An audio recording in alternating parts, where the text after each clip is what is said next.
Hello, this is James Himm Mitchell, and welcome to part 2 of this week's Lenormand Tarot Tag-Team reading. If you remember from part 1, the Lenormand set things off with the tone, and we used the deck, the Fairy Lenormand, and keeping with the theme of fairies, I also have a fairy-themed tarot deck, and it is the Mystic Faerie Tarot, so that's going to be the deck we're using for the reading. And in the first part, the Lenormand kicked things off with the cards, the birds, the rider, and the key. And so the tarot cards that correspond to those particular cards are the Seven of Pentacles, the Nine of Cups, and the Eight of Pentacles. So keeping with the consistency of the first reading with the Lenormand, I'm starting with the center card here, which is the Nine of Cups. So whenever the Nine of Cups is the featured card or the focus card, it carries with it the idea of hopes and wishes being granted and fulfilled. So this week we could be seeing a long-standing wish that we've been hoping and wishing for to be granted. The number 9 in numerology for me stands for attainment. So that goes along with the idea of something being granted or fulfilled. The thing about the wish card for me here is that it's not just about just sitting by and waiting for the wish to be fulfilled or granted. The idea here is, what would you be willing to do to achieve that sense of fulfillment, satisfaction, and happiness that carries with this card? This card is from the Suit of Cups, and Cups rules the heart, it rules feelings, emotions, things of that nature. I'm looking at the picture here, and if you notice, there is a fairy and a nymph, and they're embracing one another.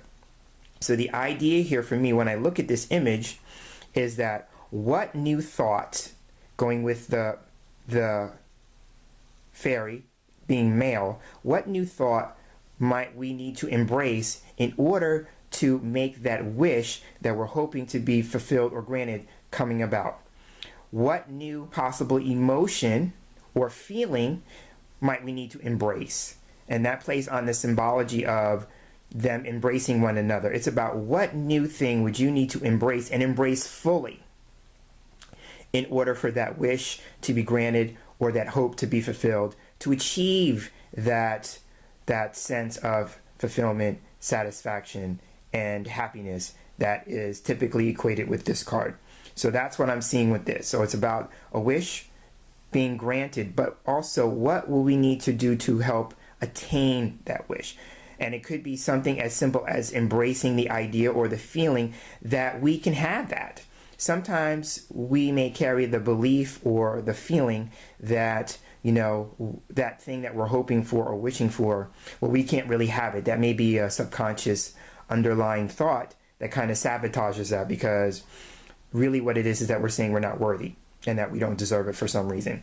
So the idea is, like, how can you embrace the idea or the feeling that goes along with it? And here's the other thing about attainment and manifestation, going with the idea of the law of attraction, which is one of the concepts I particularly talk about lots of times in lots of different spaces in these videos, is that it's about the thought and the feeling.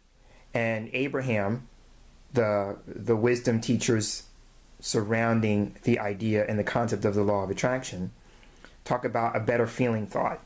So what possible better feeling thought might we need to embrace that's going to help bring about that manifestation? So I'm seeing that with the Nine of Cups. Over to the left, we have the Seven of Pentacles. Now, this being a card that represents the material side of life because it comes from the Suit of Pentacles, but it also represents the things that we place value on. And so I always say this when I deal with Pentacles, is like, it's not just the material side, but also the intangible side. So it's also about our self-worth and our self-value and, you know, our core value system. The Seven of Pentacles for me is a card that talks about doing an assessment and evaluation of where we are now.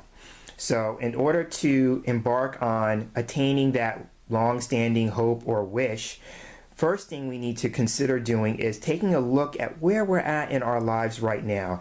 This is the time to take a personal inventory, to take stock, to see what in our lives is working for us and what in our lives may not be working. And in that side of what's not working for us, what will we be willing to change? And that may come with the Nine of Cups, is about embracing a new idea or embracing a feeling that would help create more positive change.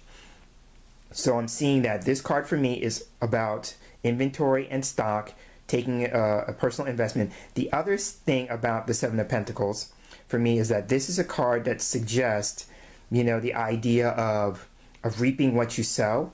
So it's about reaping a harvest, and the only way you know about the harvest that you're reaping is based on the seeds that you've been planting.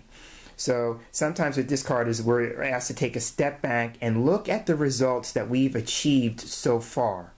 And do we like what we've achieved? And if not, where would we need to make some changes? Sometimes for me, it's about in terms of the material side of this card, there's a concept called return on investment that I always think of with this card. And so it can be about looking at the return on the investment of your time, your energy, and your resources. If you're not liking the return, then take a step back and look at what you've been putting into in terms of your investment. And if you don't like that, then where could you invest your time, your energy, and resources to reap a harvest or a better suited return? There's a song that I always see in my head, or hear in my mind, I should say, when I see this card. And it's a Pet Shop Boys song, and it's called Was It Worth It?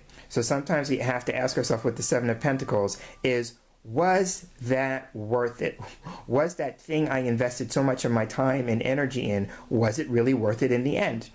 And so this card is about taking a step back and looking at that. The other thing I want to say about this card is that when it comes to planting seeds and a harvest, there is a period of time in between. So instead of seed and harvest, because it's not like you're going to get the harvest once you immediately plant the seed, there's a period of time that takes place in between for the seed to grow and become a harvest. So this card can be about waiting for results, that period of time in between when you're in that waiting stage. And so this is the time, to going with the seed and harvest analogy, this would be the time where you cultivate the land, you water the seed, you make sure that everything is in its right and proper working order in order for that seed to grow and become a harvest. So I'm seeing that analogy. So it's about learning to be in that in-between period, where we have to wait for the results. So it's not just about the seed and it's not just about the harvest, but what are you doing with the waiting time in between? And sometimes this card is about the flip side of all of that, and that's procrastination, when we're sitting around and not doing anything. And so that brings me right back to what I said about the Nine of Cups and about sitting on the sidelines and just waiting for that seed to become that wish that becomes fulfilled. And it could be saying too, is there some action that needs to take place that you're not doing, and you're just pacifying yourself by just sitting around and just waiting for something to happen? In terms of the law of attraction, this is one of the bum raps that the law of attraction gets, because people believe that it's just about just having that better feeling thought, and you don't have to do anything and just wait for something to happen. And that's magical thinking. What you really have to do is, as you're creating that new better feeling thought, which is creating a new intention, you also have to take some corresponding actions that are in alignment with that new intention in order for the manifestation to take place. So again, this card is about taking stock, taking inventory, looking at what's working, what's not working, asking yourself, is the investment of my time and energy and resources in this particular area, in this particular situation, in this particular instant, is it creating the result that I'm looking for? And if not, what changes what I might need to make. So that's the Seven of Pentacles. On the other side, we have the Eight of Pentacles. So again, just like we did with the Lenormand card, we have two cards from the same suit. So here, again, this is about what we value, both in the material sense and in the intangible sense. Now, here in the Eight of Pentacles, if you notice the picture, the fairy here is creating a basket for the mice, and the mice are watching. So for me, this card is about what craft, trade, or skill do you possess that might be something that you could make money doing. So that, this is about a craft, trade, or skill that you could be making money doing. The other thing about the Eight of Pentacles is that this is a learning opportunity card. So it could be one of those things that if we look at the assessment part with the Seven of Pentacles and taking stock, and the wish to be fulfilled with the Nine of Cups, then the Eight of Pentacles might suggest is like, what new thing might we need to learn that's going to help us attain that hope, that wish. But this card is about a learning opportunity. So what do you need to learn? Would you be willing to learn it? And sometimes this card is about like learning from somebody else, because this card can be about like being an apprentice. So is there someone that you could learn from, somebody who's already doing what it is that you may be hoping or wishing to do, that could create the space for you to learn from? So two things with the Eight of Pentacles. I see this as a learning opportunity, somebody that you could shadow and learn from.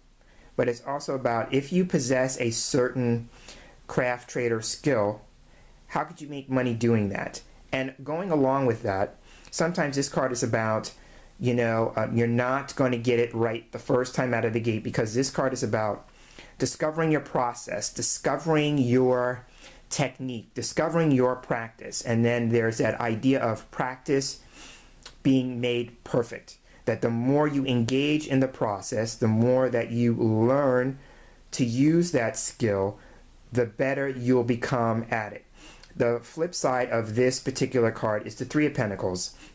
And so the person who is the apprentice with the Eight of Pentacles, as they continue honing their technique, honing their skill, and that just becomes a repetitive thing through the act of always doing it, always working at it, then they become the master, which is the Three of Pentacles, and then they create a reputation based on their level of skill, their level of mastery. But here at the Eight of Pentacles, we haven't quite arrived at that state yet, because we are in the process of learning more about that skill and committing to the process of working with it regularly. This card is about practice being made perfect. So these are the cards. The other thing that we can do, that I did with the Lenormand, is that we can take the numerical value of all the cards and add them up to bring us to the Major Arcana card. That would be the overriding or overarching rule or lesson or spiritual principle that we could use as a takeaway for this experience. So we have the 7, we have the 9, and we have the 8. So 7 and 9 is 16, and 16 and 8 is 24. So there are 22 cards in the Major Arcana deck. And so since we have a number over 22, I'm going to take the 2 and the 4, add them together, and reduce them to a single digit. And so 24 reduces to 6. And so the 6th Major Arcana card in the deck is the Lovers. And this is the card. So now the Lovers represents being at a crossroads in life and needing to make a major life choice or decision, because this card traditionally was known as the Choice. So that's one of the aspects of this card. And this card carries a similar imagery to the Nine of Cups. If you notice that the two fairies here, the male fairy has his head on the female fairy's chest, where her heart is. And in turn, she has her hands around his head. So again, it carries the same imagery of, you know, the marriage, if you will, because sometimes the Lovers card can represent a relationship, a union, a marriage. It's the marriage of one's mind and heart. But again, it carries the same imagery that I said with the Nine of Cups about, like, is there a better thought, a new kind of thought, a new way of thinking that you might need to embrace? And is there a new way of feeling? The head being on the chest or the heart area here is, how can you get in touch, more in touch with your feelings? This card says it's not just about being a thinker, and it's not just about being a feeler. It's about how can you best utilize both your head and your heart. The other thing about the Lover's card for me is that this card is about attraction. So it's funny, or it's maybe not so funny, that I would be talking about the law of attraction, because this is a law of attraction card for me. So again, the Lover's card, the overriding lesson here is about choice, decisions. How can you get more in touch with your way of your thinking, your head, if you consider yourself to be a feeler? And if you're a thinker, how can you get more in touch with your feeling nature? And how can you kind of marry those two aspects? Because we are both masculine and feminine. We both carry we have both those energies in us as human beings. So how can we kind of marry the two? And the other thing is about the idea of your hope and your wish is connected to how well you utilize the law of attraction, because it's my belief that the law of attraction is always at work, whether you believe in it or not, and whether you actually consciously utilize it or not. It's always at work. A spiritual law is a law that works all the time for everyone, whether you believe in it or not. And again, that's just my personal opinion on it. But having said that, so this idea of, like, you know, getting in touch with your thinking and getting in touch with your feeling. So this has been the Tarot's take on this week's Lenormand and Tarot Tag Team reading. Again, we have the Seven of Pentacles. How can we take stock? How can we step back and evaluate what's going on in our lives, and looking at the return on the investment of the time and energy and resources that we've been putting into either a particular situation or our life overall? And if so, what changes would we might need to make in order to better bring about the results that we're looking to achieve? The Nine of Cups is the hopes and wish card. You know, keeping with the imagery on the card, what new way of thinking or what new way of feeling might we want to consider embracing, and embracing fully, to help us attain that wish or that hope? And then the Eight of Pentacles is twofold.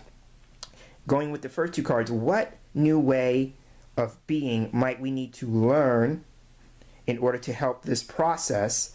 And also to considering your gifts, your talents, your skills, what could you be doing that could help you bring in or make money? Because that's another aspect of this too. And it's about what technique could you be working on regularly? What kind of technique could you be honing to make perfect? Because again, this card is about practice being made perfect.